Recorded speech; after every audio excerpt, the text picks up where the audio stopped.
Përshëndetje miqtë e Fax News, jemi në hapësirën e intervistës, ku ditën e sotme kemi vendosur të flasim për një temë në fakt shumë sociale, por aq edhe politike. Çmimi i naftës është rritur, por kemi të bëjmë edhe me disa ndryshime që Partia Demokratike kërkon për sa i përket reformës territoriale. Për këto tema do të flasim ditën e sotme me nënkryetarin e Këshillit Bashkiak Partisë Demokratike dhe këshilltarin pranë Partisë Demokratike, por edhe është ekspert i ekonomisë. Zoti Teliti, përshëndetje dhe faleminderit që pranuat ftesën.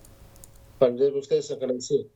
Çmimi i naftës është rritur sërish dhe çka çon më pas drejt për drejt ndikimin tek xhepi i qytetarëve. Çfarë duhet bëjë ndryshe qeveria, pasi vetëm 17 orë ul çmimi i naftës dhe sërish shkoi më lart se sa ishte më parë? Atëherë, së pari, në momentin që kemi një krizë në arenën ndërkombëtare, është e pritshme që do të ketë efekte negative edhe në arenën kombëtare. Apo thënë ndryshe, që dhe ekonomia shqiptare do të goditet, patjetër që po. Ashtu siç do të goditet edhe ekonomitë e vendeve tjera, të rajonit edhe më gjerë të Europës dhe të gjithë botës madje kështu me radhë. Kjo vjen për fat se karburanti është për ekonomitë, është si gjaku për trupin e njerëzit. Ke nevojë edhe nga ana sasiore, por ke nevojë edhe në kohë, në cilësi, po njëkohësisht, ajo që është më shqetësuesja sot, është fakti i rritjes së çmimit të saj në bursa ndërkombëtare, e cila po reflektohet edhe në rritjen në tregun vendas. Çfarë do të bëjnë aktorët e tregut?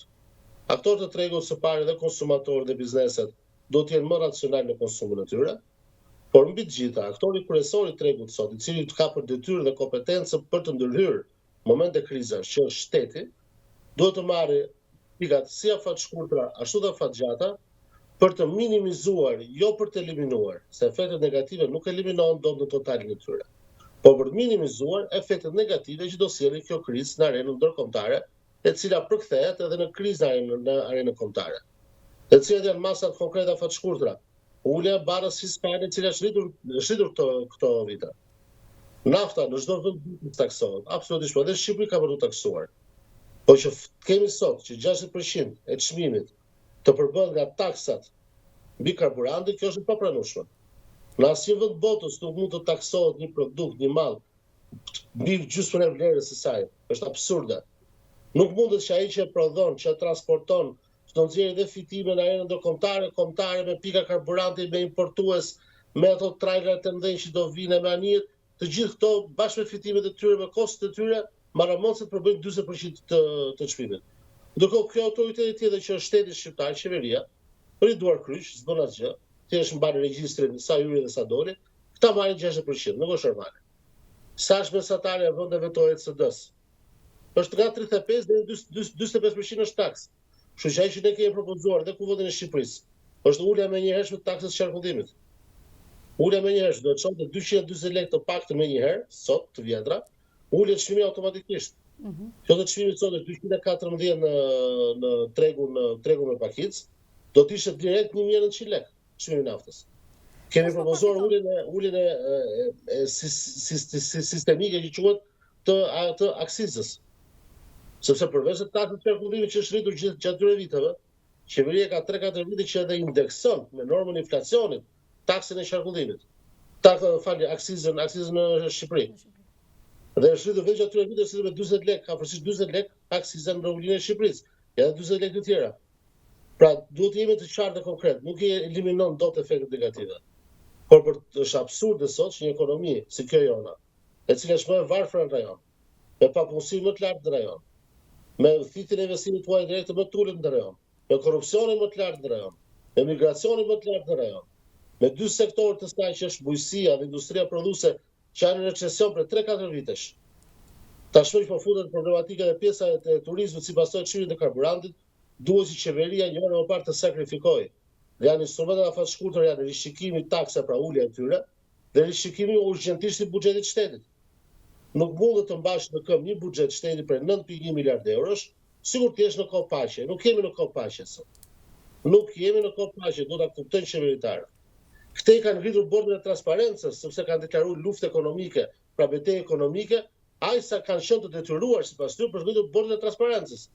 Pra nga një anë duan të sillen sikur jemi në luftë, por nuk duan të marrin masat që të detyron të luftë më të marrësh. A duhet të ishte ngritur një paketë që t'ju ofronte qytetarëve? Teqës dorë nga tendrat pagar. të heqësh dorë nga do të jetë me çartra, të heqësh dorë nga pagesat e kontratave koncesionare që nuk ekzistojnë, të heqësh dorë nga akseleratori i Tiranës, nga sterilizimi i cili njerëzit në Hamburg, pra do të heqësh dorë nga tuf pagesash, që qeveria, pra edhe sot që jemi në kohë krize, dhe që ka ngritur këto instrumentet e krizës, shërboni transparencës, që del dhe na flet për ditë lufta, nuk po sillet sikur të jetë në luftë. Nuk duan të preket, se ku preket qeveria? Qeveria preket e buxhetit.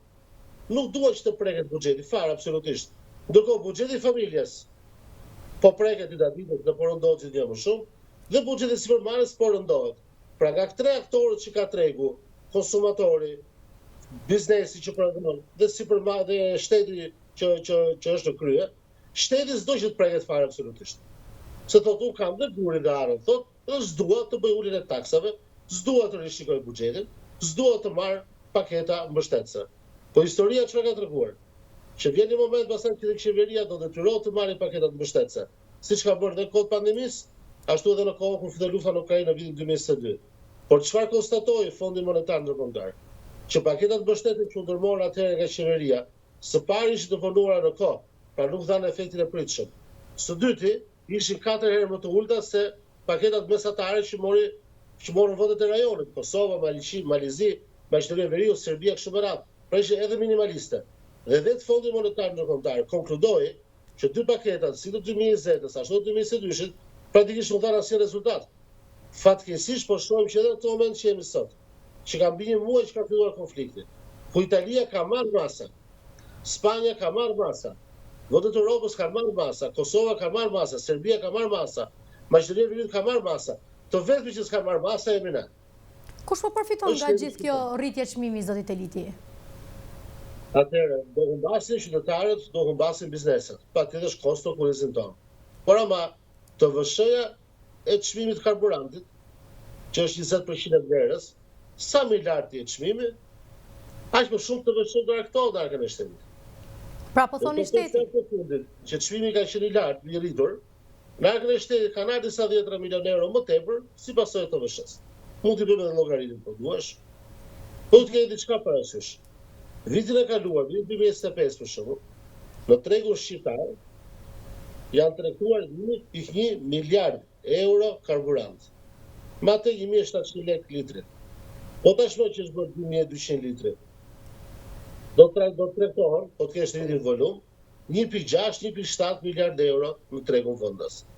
Vetëm TVSH-ja e kësaj vlere do thot pak në 300 afërsisht 250 milionë euro.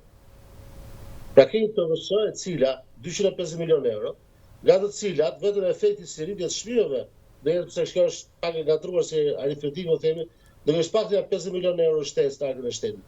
Kthehemi qytetarëve 50 milionë euro mbrapsht, i ketë papritura, nuk janë të llogaritura. Kanë ardhur po vin parat nga qielli, si pasojë fatit që rritet çmimi në bursë. Për duhet që se TVSH-ja është i tatimi i cili merret në bazë të vlerës së tregtimit me pakicë, sa më lartë është vlera e tregtimit me pakicë, aq më shumë TVSH argëtohet. Tash përveç se do marrësh 50 milionë euro shtesë, që nuk ja kthen qytetarëve. Mora, në ato buxheti për 9 miliardë euro total. Ku 800 milionë euro ti ke shpenzime operative, 3 çrego për tyre të panevojshme apo luksi. Apo ke kontrata koncesionare pafund 140 milionë euro që i paguan, kur ato gjysma tyre nuk ekzistojnë, gjysma tjetër janë në prokurori. A ka mundësi të hiqet dorë, sepse shqiptarët sot nuk paguajnë domate 4.000 lekë kilja.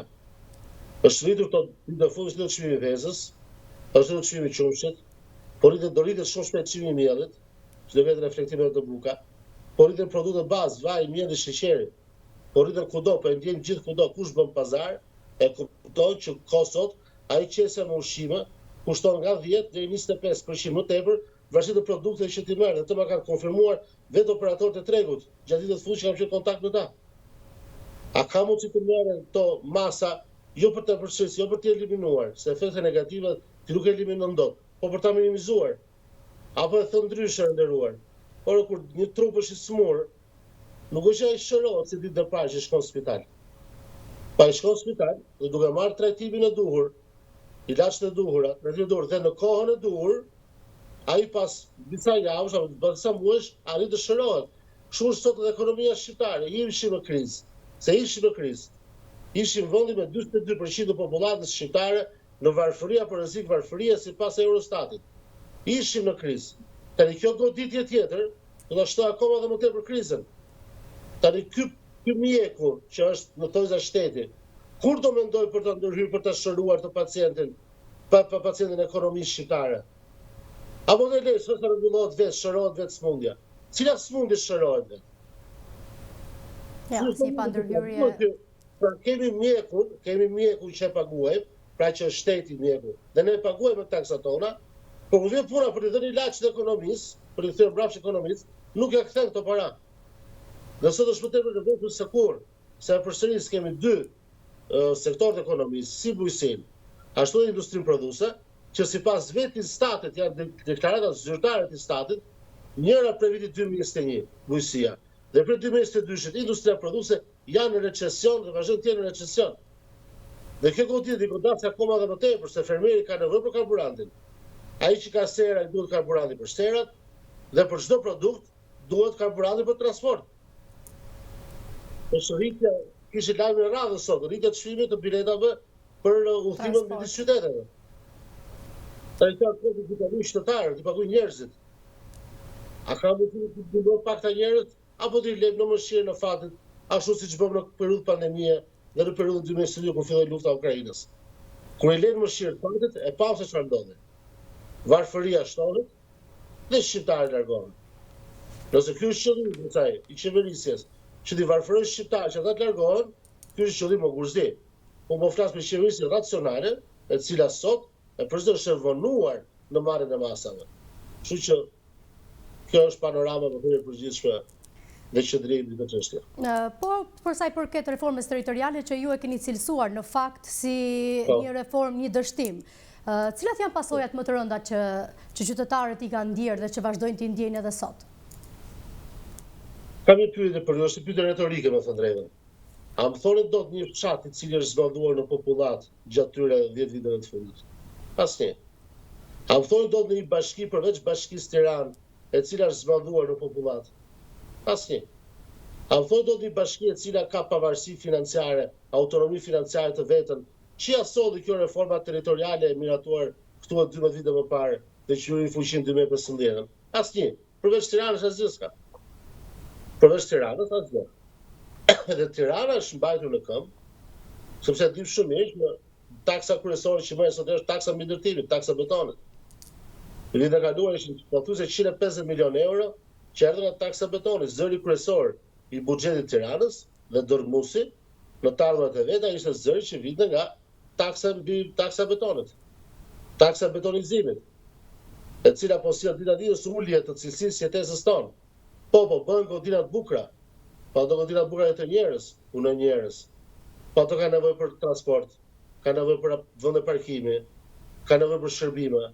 Tu ndërtojmë bukur, por shërbime nuk ndërtojmë. Sa linja të reja të buzë janë hapur Tiranë gjatë këtyre viteve të fundit? Ja shtuani limin ndonjë? Jo, por popullata është rritur.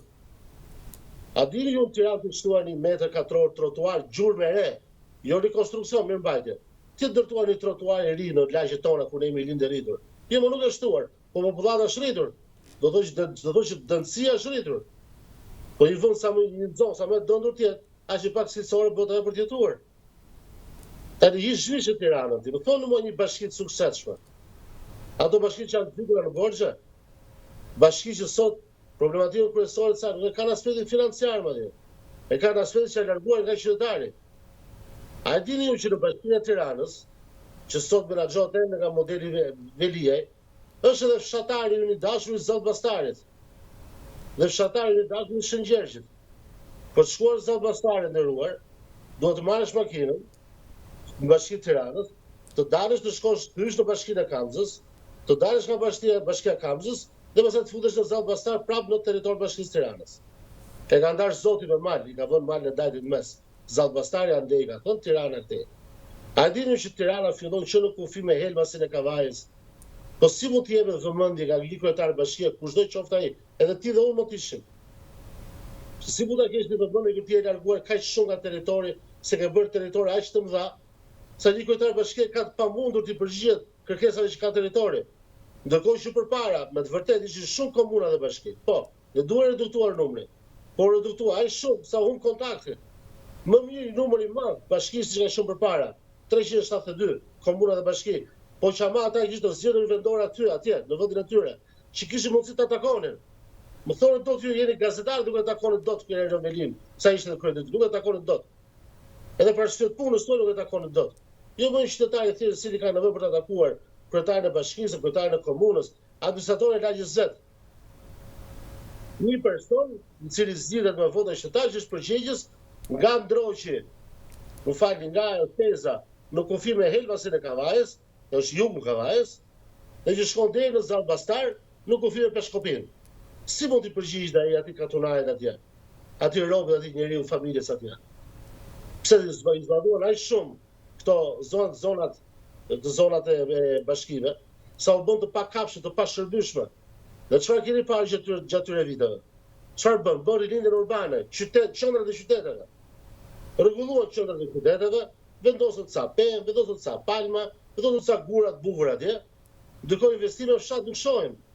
Janë me qindra fshatrat gjatë këtyre viteve, gjatë këtyre 12 viteve të fundit të kësaj reforme që ka hyrë në fuqi, që s'kan marrë një lëpat zhavor investim në fshatin e tyre. Ndërkohë që përpara me vërtet ishte komuna të vogla ishin. Po duke qenë se ishin zgjedhur nga ata, njerëzit atje në vend, dhe kishte pesh vota e tyre, ata s'do që tjetë, ata shtyeshin, sikur të 2 lopata punë të thjeshin, 2 lopata 10 thjeshin atje.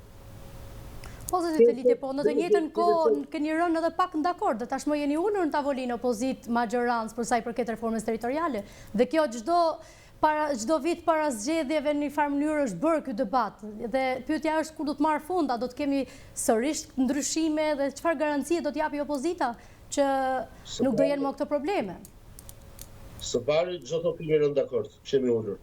Ne jemi në Kuvendin e Shqipërisë, është institucioni ku qytetarët kanë mandatuar deputetët të mbajnë apo të gjatë shoqën, për përfaqësuar ata. Nëse nuk as në kafe, as në restorant, as në hollën e hoteli, as në një vend atë duke pirë vera të shtrenjta, jo.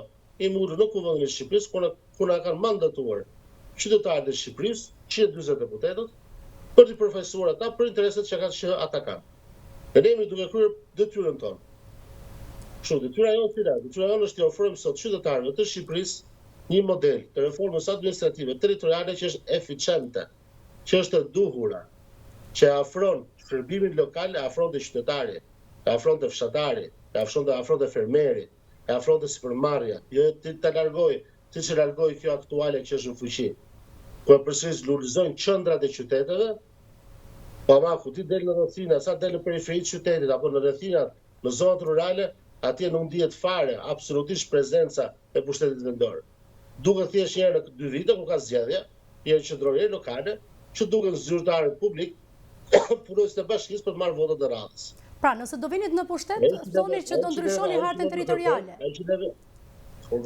Nëse do vinit në pushtet, pra po thoni që do ndryshoj reforma territoriale, do kishit prapë sërish hartën territoriale më ndryshe. Absolutisht. Qose Shqipëria Demokratike do vinë qeverisje, do implementoj atë model i cili është nuk i qytetarëve. Dhe atë model do ta prezantojmë që këto ditë në Komisionin e Reformës, mbledhja e ardhshme e Komisionit të Reformës, sot më falni, mbas ditësh mbledhja e ardhshme e Komisionit të Reformës territoriale, dhe neve ju keni për ta parë që në atë mbledhje që thuaj që sot e mbrapa, keni për parë vizionin e opozitës për sa i përket se si do të ribër reforma territoriale administrative në Republikën e Shqipërisë.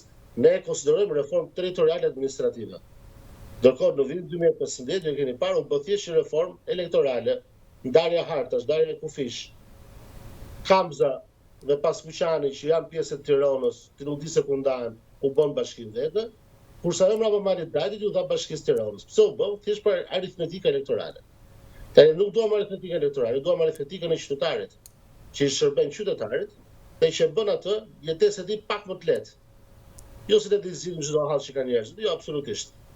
Por ama atë që ka detyrë struktura shtetërore, bëjmë çmos me asgjë. Më pak mos ja komplikojmë jetën. Në kështu që bësh sot, që këtë sot, që ai nga zona rurale të marrë 2 orë makinë marrë në Tiranë. Ka edhe trafiku të të marrë çelifikat, apo të marrë vërtetim, është pa pranueshme. Realisht pa pranueshme. Janë largu gjithë shërbimet dhe janë fokusuar vetë i përfitojnë vetëm grup njerëzish, ne do ta kthejmë pushtetin vendor te qytetari. Kjo do të jetë motoja. Një pushtet i cili përgjigjet nevojave dhe realitetit që ka Shqipëria. Ç'është kjo garë për të ulur numrin, nuk është garë as për të ulur dhe as për të rritur. Do të jetë një garë që të identifikohet ato njësi qeverisë vendore që japin shërbimin optimal me kushtet që neve kemi sot. Keni besim që Partia Demokratike do të marrë ato që donë pra për sa i përket reformës territoriale në mbështetje të qytetarëve, pasi shikojmë që Partia Socialiste gjithmonë ka arritur qëllimet e veta. Betejë jonë se punë është për qytetarët. Pra të bindin qytetarët që modeli që neve po prezantojmë dhe do prezantojmë është modeli më i mirë. Kartonat pastaj në parlament, janë pastaj, dihet se si janë, do të ishe në nderin të paktën një herë të vetme, që majorancë aktuale, të mos vendoset interesat e saj politike në themin e parë, po vendoset interesat e qytetarëve, qofshin ata të zonave urbane, qofshin ata të zonave rurale, apo qytetit apo fshati që thuhet ndryshe. Nëse pastaj forca e kartonit do vlej më shumë se sa forca e arsyes, do vlej më shumë se sa forca e zhvillimit, do vlej më shumë se sa forca e shërbimit ndaj qytetarit, ata qofshin ata pastaj që do vlej kartonat për interesat politike kundrejt interesat e qytetarëve. Ne jemi atje për të mbrojtur interesat e qytetarëve. Ndaj nuk flasim ne ulim numra, ngrejmë numra. Ne flasim për bëjmë një hartë të re administrative territoriale me kompetencat e duhura, me decentralizimin dhe dekoncentrimin e duhur, në mënyrë që ai pushtet i ri vendos do dali nga kjo reformë territoriale të arrijë të shërbejë qytetarit. Kjo do jetë diskurs të madh, do jetë diskurs gjithëpërfshirës, të gjithë faktorit politik, por dhe jo vetëm, dhe shoqërisë civile, dhe të mediave kështu me radhë, në mënyrë që të zhvishet të paktën një reformë e cila s'do të ketë realisht lidhje me politikën, se nuk është reformë 4 vjeçare kjo. Kjo është reformë e cila do të jetë për 20-30 vjet të ardhshme në fuqi. Jo të bëhet që bëhet në 2014 që u bë, dhe je pas 10 vitesh që detyruar për ta ndryshuar atë. Ky është dështimi, janë 10 vite të humbura. Janë 12 vite të humbura të qeverisë vendore këto. Janë 12 vite më pak shërbime ama. Janë 12 vite më pak më shënë për qytetarët. Janë 12 vite më shumë goditje, më shumë gjoba, më shumë abuzime. Dhe shtinë është sot nevojshme për ta ndryshuar atë. Se të paktën për gjë bien gjithë dakord, gjithë palët. Që reforma ekzistuese duhet të anullohet. Se sipas do dalë reforma re, jo siguroj ne këndvështrimin ton e kemi si vizion, e kemi të qartë, ditët të ardhshme do ta bëjë liderësia e Partisë Demokratike, do bëjë të ditur bashkë me bashkëkryetarin e reformës zgjedhore Dušanu Boçën, do bëjë të ditur cili është vizioni i opozitës së bashkuar shqiptare për sa i përket reformës së re administrative territoriale. Por përsëris, s'do të jetë reformë elektorale, por reformë administrative e cila vendos ato kufi, jo për thjesht për aritmetika elektorale, numrash, mandatesh, se kush e merr bashkinë, kush e merr komunën, apo kush e nxjerr deputetin e radhës, por për aritmetikën e thjesht të rritjes së mirëqenies së qytetarëve shqiptar kudo qofshin ata. Te Kali Skënderbeu në qendër të Tiranës, apo në fshatin më të humbur dhe më të largët të Konispoli apo të Vermoshit. Zoti Teliti, ditët e fundit kryeministri Rama ka vazhduar të akuzojnë në një farë mënyrë opozitën për shkak se po bëhet pengesë bashkimit, integrimit pranë bashkimin evropian. A ka diçka që kryeministri Rama po përgatit dhe po ka një mburoj ndaj vetes, po e përdor opozitën si mburoj? Çfarë po ndodh realisht?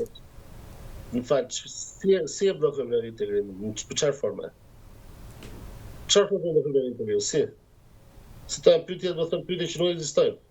Është si thua tash ti që një gazetar e një media tjetër po na pegon ne të bëjmë këtë intervistë. Si na pegon?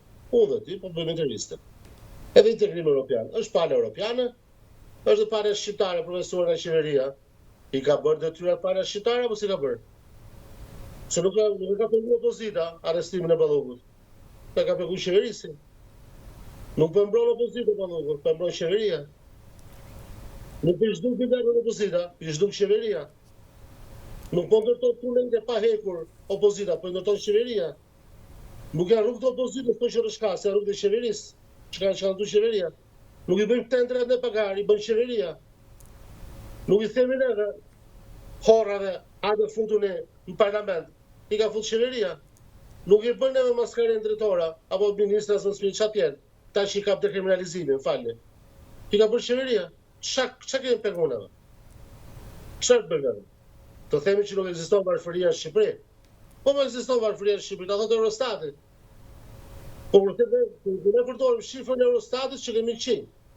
Kur Eurostati përdor në Shqipëri thotë zyrtarisht 42%, Shqipëria nuk ndihet. Por thjesht opozita mos e thotë. Qeveria e ka vetë sot në dorë çdo instrument. I ka gjitha pushtetet, nuk ka ndodhur asnjë në Mizelis. I kanë gjitha pushtetet, po duan të zbatojnë rregullat e lojës, rregullat e dinit. Ja shumë të gjeshëm për rregullat. Kanë marrë vendim mos i zbatojnë. Kanë marrë vendim që të jenë në krah të korrupsionit, dhe ta mbrojnë atë. Kanë marrë vendim që për i dritare që t'i hap në shtëpi, të vjen policia të arreston. Për ato 2.000 lekë, 3.000 lekë, 5.000 lekë energji elektrike, që si kishe përpara të paguara, apo se kishe bërë lidhjen në shtëpi, lidhje të paligjshme. Por e kishe bërë se kishe plakun apo plakën që po të vdiste aty pa ngrofur, po vdiste stotit. Dhe ti shkove lidhe një tel atje, bërë bukë, vrande veten. Kurse kur na vide miliarda, kur na shkasin rrugët, kur na kanë dalë tashmë me komunikimet të tyre zyrtare në celular, se si ndani miliona dhe qindra miliona të euro çdo vit, që këto i merr Doriani, këto i merr tjetri, këto i merr tjetri, këtu s'pas ka probleme do. Që opozita i bëri gjithë ato. Çfarë bëri opozita? Zoti Teliti, jemi drejt fundit. Të gjitha këto skandale. Ne kemi degraduar sektorin e arsimit. Ne kemi 12 vjet që jemi në opozitë. E lam në rritje sipas vlerësimit PISA-s, erdhi qeverisja aktuale, kur u bë vlerësimi radhës para 2 vitesh, doli me ulje. Të fajonësh, ne e rritëm. Ta vëta çonin më tej, ta rris akoma të më shumë, jo e ulem. Të gjitha këto që thatë janë gjitha skandale që ju her pas here, po, keni të drejtë dhe i keni denoncuar, por me 17 prill është protesta radhës kombëtare. Më fal. Ose fajonësh që po betonizon Tirana. Ne po denoncojmë për ditë, mjaft betonin. Ose fajonësh që Tirana sot është 18 herë më ndodhur se normat e rijuara të OBSH-s. Po thithim helm nga gjitha anët. Ajri është i ndotur. Është smundje. Po të pyesësh mjekët, do të thonë kjo është smundje. Faji opozitës është. Ne e kemi pushtetin qendror. Jo, ne e kemi pushtetin vendor. Jo. Po si që ka fajin? Ne blokojmë të aty demagogjira, qytetarët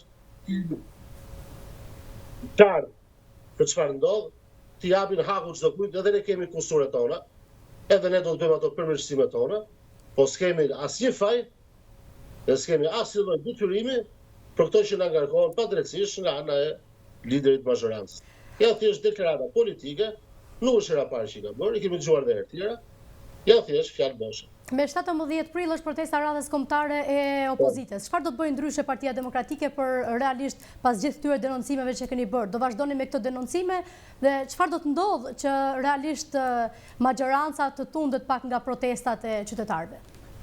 Për ta mbyllur kjo. Protestat që kanë treguar dhe gjë do të bëjmë, që të jenë demokratike ashtu siç kanë qenë, të jenë bazuar në revoltën brenda normave, pra brenda parimeve të mosbitit civile, po atyre parimeve ligjore, ashtu siç ka qenë, dhe detyra çdo shqiptar është bëhet pjesë për veten e vet, jo në partitë politike, sepse vetëm ndryshimi numrat e mëdhenj, pra prezenca masive, do të detyrojë herët avon qeverisjen aktuale të japë dorëheqjen, të hapet rruga për ngrirjen e qeverie teknike, që të përgatisë zgjedhjet normale, jo me standarde suedie, jo me standarde anglie, jo me standarde norvegjie, po me standarde Kosovë.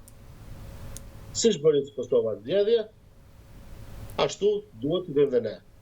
Po në Kosovë nuk u dëgjua që kishte horra në përqendrën e votimit, ndërkohë në Shqipëri horrat janë prezent ditën e votimit. Në Kosovë nuk dëgjohet të ketë banda që shoqërojnë dhe që intimidojnë votuesit, në Shqipëri kishte banda të organizuara. Në Kosovë nuk flitet për administratë e cila detyrohet të votojë një palë apo një palë tjetër dhe të bëjë fushat për partinë pushtet, në Shqipëri ti e kishe. Në Kosovë nuk të ndodhë që të përdoren paratë e buxhetit, siç u përdoren në Shqipëri 4 muajt para zgjedhjeve që është ndaluar me kod zgjedhor në Shqipëri, përdoren paratë buxhetore për disa shpenzime që ishin të ndaluara, ato shpenzime po prapë kryen. Pra ka mundësi të kemi standardet e Kosovës, ka shkojmë. Ne jemi të bindur që fitojmë. Po që ose dalim në arenë në boksin, më thënë, boksin politik, dhe ti ke ardhur atje me çekiç, me hanxhare, me automatike kështu me radhë, edhe thjesht je me parime demokratike, pastaj fiton e keqja, dihet. Edhe në diktatura, edhe në Rusi, edhe në Kore të Veriut, kështu me radhë. Kush fiton? Fiton autokratët, dihet, fiton diktatorët. Mos do të thotë që ajo gjë është e drejta. Ne çfarë kërkojmë? Kërkojmë drejtësi. Kërkojmë lirim që çdo kush të vendosë sipas dëshirës së vet. Kur mos zgjidhet se kush nga të intimiduar nga vendi i punës, apo të intimiduar nga çapa bukës, apo të intimiduar nga dhuna. Çdo kur i pëlqen Doriani, i pëlqen, votoj, si pëlqen mos e voto. Po partia në qytetarë ta vendosin, duke hapur një kapitull të ri, realisht politik, po dhe zhvillimi për Shqipërinë. Pasi një qeverisje e cila nuk vjen nga votat e qytetarëve, po vjen nga vota e krimit, e korrupsionit, e të fortë dhe kështu me radhë, nuk i jep llogari qytetarëve. Por të japin llogari krimit, korrupsionit, klientelizmit e kështu me radhë. Ne duam qeverisje për qytetarët, apo duam qeverisje për i grush njerëzish. Por i grush njerëzish janë kemi, janë këta që janë, le t'i mbajmë. Shqiptarët do të reagojnë. Ju pëlqen ky modeli që është sot. Po u pëlqen që gjithë vendet marrin masat dhe marrin masat për çmimin e karburantit. Nëse u pëlqen, burrë më të vazhdojnë t'i mbajnë. Nëse nuk janë dakord me këtë gjë, atje në protestë demokratike, në shesh burra e gra, me fëmijët për krahun, protestë demokratike, atje në shesh tregojmë që jemi kundra këtij modeli qeverisës që ka varfëruar dhe vazhdon të varfërojë shqiptarët, të cilët në masë janë larguar dhe vazhdojnë të largohen fatkeqësisht nga Shqipëria. Zotë Telitit, falenderoj shumë. Faleminderit ju.